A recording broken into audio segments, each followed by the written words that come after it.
Gluten नाम तो सुना ही होगा। पिछले कुछ साल से हम ये शब्द सुनते आ रहे हैं। कई खाने की चीज़ों के पैकेट्स पर ये शब्द लिखा देखते आ रहे हैं। मार्केट में मिलने वाले ऐसे कई खाने के ब्रांड्स हैं जिनके फूड प्रोडक्ट्स का यूएसपी है ग्लूटेन फ्री होना, और वो ब्रांड्स ऐसे स्नैक्स को हेल्दी फूड सेगमेंट में रखते हैं। इस वजह से हेल्दी स्नैक्स सेगमेंट में काफ़ी समय से हेल्दी कंपटीशन चल रहा है, खासकर बिस्किट्स में। इनफैक्ट कई लोग तो हेल्दी स्नैक्स के नाम पर ग्लूटेन फ्री फूड के रेस्टोरेंट्स खोल रहे हैं और हेल्थ की चिंता को नेक्स्ट लेवल पर लेकर जा रहे हैं। क्या आपने भी कई दफ़े बिस्किट वगैरह के पैकेट्स को देखकर सोचा है कि भाई ये ग्लूटेन क्या चिड़िया है, और ग्लूटेन फ्री होकर क्या खाने की चीज़ ज़्यादा हेल्दी हो जाती है? एक एक करके समझते हैं। नमस्ते, मैं प्रतीक्षा हूँ और आप देख रहे हैं ऑर्डिनरी। सबसे पहले आपको बताती हूँ कि एग्जैक्टली क्या है ग्लूटेन। अगर आप आम बोलचाल की भाषा में समझें तो ग्लूटेन खाने में खासकर सीरियल्स जैसे गेहूं, राई, RYE राई जो गेहूं जैसा एक सीरियल होता है, और जौ जिसे अंग्रेजी में हम बार्ली कहते हैं, में पाया जाता है। ये एक नेचुरल प्रोटीन है। इसके दो मेन प्रोटीन्स हैं, ग्लाइडिन और ग्लूटेनिन।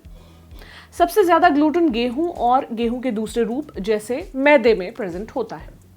जब आप गेहूं के आटे में पानी डालकर उसे गूंदना शुरू करते हैं तो आप पाते हैं कि आप जैसे जैसे पानी डालकर गूंदते जाते हैं आटा बंधता जाता है। ये होता है ग्लूटेन की वजह से। आप जितनी देर आटा गूंदेंगे उतना ज़्यादा ग्लूटेन प्रोड्यूस होगा, और जितना ग्लूटेन बनेगा उतना आपका आटा सॉफ्ट होगा। शॉर्ट में समझें तो आटे में जो इलास्टिसिटी आती है, जो खिंचाव आता है, वो ग्लूटेन का नतीजा है। इलास्टिसिटी मतलब खिंचने की क्षमता, जैसे आपके पजामे का इलास्टिक या फिर जिस रबर बैंड से हम बाल बांधते हैं उसमें जो खिंचाव होता है, उसी तरह ग्लूटेन होता है। आटा जब बनने लगता है तो चिपकता भी है। और कौन सी चीज़ है जो चिपकती है? गोंद, जिसे अंग्रेजी में कहते हैं ग्लू। बस इसी ग्लू से नाम आता है ग्लूटेन। ये ग्लूटेन ही है जो आटे को चबाने लायक बनाता है। लेकिन एक फैक्ट ये भी है कि जैसे जैसे ये ग्लूटेन उठता जाता है, खाने का फाइबर घटता जाता है। शुरुआत में हमने बताया था कि ग्लूटेन प्रोटीन है। अब प्रोटीन शब्द सुनकर आप सोच रहे होंगे कि अरे, खाने में प्रोटीन होना तो अच्छी बात है, तो फिर लोगों ने ये ग्लूटेन फ्री खाने की इतनी कवायद क्यों शुरू कर दी? फिर शायद आपको सुनने में ये भी आएगा कि ये सब ड्रामा ज़रूर डाइटिंग और वेट लॉस से जुड़ा होगा और उसी के मार्केट को बढ़ाने के लिए किया गया होगा।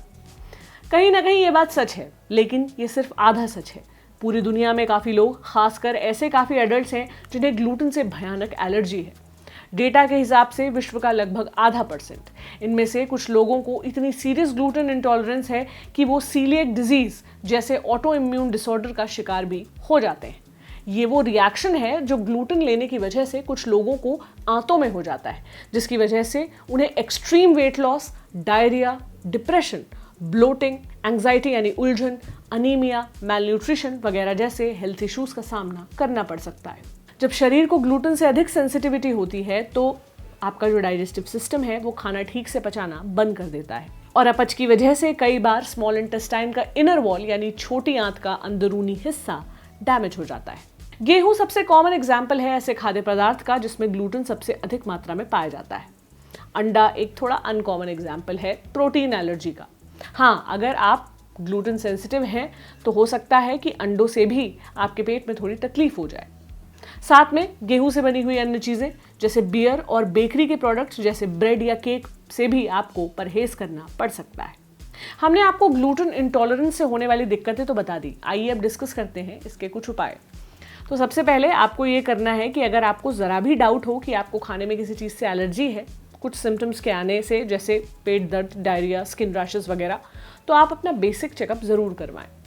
अगर तो रिपोर्ट नेगेटिव आती है, चैन से पूरी हलवा खाकर जश्न मनाइए, और अगर रिपोर्ट पॉजिटिव आती है तो आटे का कुछ ना ही खाएं, चाट खाकर ही मौज कर लीजिए और समझ जाइए कि समझ के आगे चलना होगा।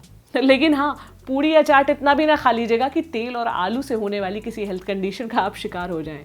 वो जिम वाले लोग कहते हैं ना, जो भी खाएं थोड़ा खाएं। जिन्हें ग्लूटेन से दिक्कत है वो गेहूं, राय और जो इनके परिवार के और भी सीरियल्स हैं या इनसे बनने वाली जो चीज़ें हैं जैसे ब्रेड, बेकरी प्रोडक्ट्स वगैरह से परहेज करिए। या फिर अगर वो सर्टिफाइड ग्लूटेन फ्री है तो आप उसे आराम से खा सकते हैं। और बाकी तो नेचर ने खाने की बहुत सारी चीज़ें बनाई हैं जैसे फल, सब्जियां, चावल, दाल, मीट वगैरह। अब आप सोच रहे होंगे कि क्या ग्लूटेन एलर्जी का कोई ट्रीटमेंट है। इस बारे में हमारी बात हुई डॉक्टर पंकज भारती से। सुनिए वो क्या कहते हैं। आपने यही सुना होगा कि एलर्जीज को ठीक नहीं किया जा सकता है, खासकर ग्लूटेन के कारण होने वाली एलर्जीज को। लेकिन आज मैं बताता हूं कि अगर आप अपने भोजन से पूरी तरीके से ग्लूटेन के सोर्सेज को बंद कर दें, जैसे व्हीट, बार्ले, राई, कुछ बेवरेजेस जैसे बियर, उसमें भी हमारे ग्लूटेन्स पाए जाते हैं, इनको हमें पूरी तरीके से बंद करना होगा। दूसरी चीज़ ये है कि हमें ये समझना होगा कि जब हमें एलर्जी के कारण हाइपर सेंसिटिविटी रिएक्शन होता है तो हमारे शरीर में होता क्या है। हमारे शरीर में इन्फ्लेमेटरी चेंजेस होते हैं। हमारे शरीर की जितनी 7 ट्रिलियन सेल्स हैं, जितने हमारे वाइटल ऑर्गन्स हैं, इनमें इन्फ्लेमेशन होता है।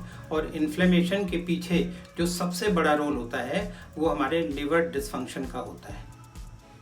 तो अगर हम ट्रीटमेंट प्रोसेस में इन एलर्जेंस को भोजन से हटा दें और लीवर के ट्रीटमेंट को फोकस करें तो हमारी एलर्जीज बहुत ही आसानी से ठीक की जा सकती हैं। चूंकि सीलिएक डिजीज एक ऑटो इम्यून डिसऑर्डर है, यानी इसके होने की कोई बाहरी वजह नहीं होती, इसलिए फिलहाल ग्लूटेन एलर्जी का कोई पक्का इलाज नहीं है ग्लूटेन को अवॉइड करने के अलावा। पर जब खाने की और इतनी चीजें अवेलेबल हैं तो जो नहीं खा पा रहे हैं उसका गम करके आपको क्या मिलेगा। कितनी काम की लगी ये जानकारी मुझे कमेंट सेक्शन में जरूर बताएं। ये जानकारी आपके लिए लाई थी हमारी साथी निकिता। मेरा नाम प्रतीक्षा है। आप देखते रहें ऑर्डिनरी। शुक्रिया।